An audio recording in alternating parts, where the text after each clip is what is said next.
I'm going to share a simple yet powerful wealth building secret that I learned in Japan. Did you know there are two kinds of assets? One, visible assets, which is like money, buildings, cars, and gold, etc. And the other is invisible assets, the assets that you cannot see. Trust, friendship, reputation, love, generosity, that kind of thing. Visible assets are the trees, invisible assets are the roots. If you don't have strong roots, you don't have strong trees. So take a look at a very successful person. Say they have their own stores, and then all the restaurants are very popular. How could they run a successful business? Is that because they have nice buildings and tables and chairs and all the knives and forks? Yes, part of it, but mainly they are run by people, good people, fun people, very caring people. Not only they have assets, visible assets, which is all the things that they own, but they have trust, experiences, long-term relationship with customers. They are the real assets of the restaurants and the recipe. Those things are not really something that you can touch or see, but unless they have great stuff and also nice recipe and also a fun atmosphere, they cannot run a successful business.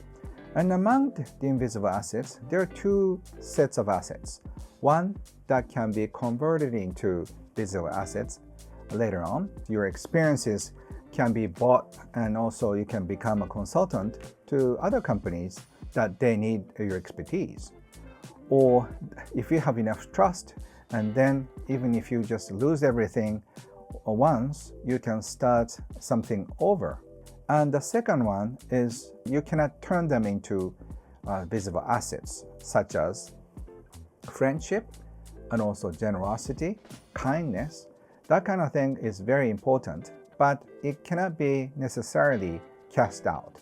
The reason why I'm not afraid of losing money or of fear of bankruptcy is that I know there are so many friends and the clients I have helped are going to support me. I have more than 50 friends who can count on, so I'm going to visit friend number one and ask them to let me stay for 1 week. I'll do the second friend with the second week. After visiting 52 friends, I'll come back to my friend number one and say, it's been a year, how are you? Can I stay with you for another week? But if you have only 10 friends, you can ask them to let you stay for 1 month, the same thing. But if you have money in the bank account, if you have many friends who support you no matter what, which is more stable, which is more fun? So don't rely on your bank accounts and don't rely on tangible assets.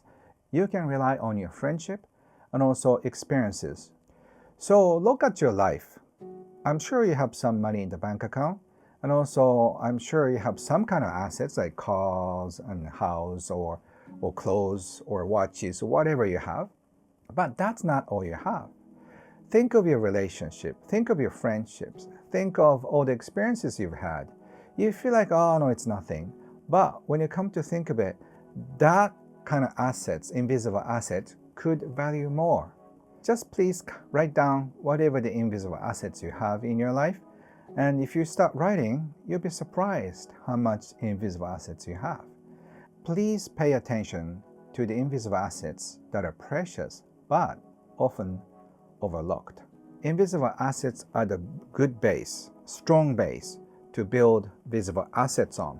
So unless you have good trust, good experiences, and also a fun relationship with customers and clients, you cannot build a strong fortress. Put focus on building both assets, and you have great relationships and a nice house and a nice car and good amount of money in your bank account, and enjoy your life.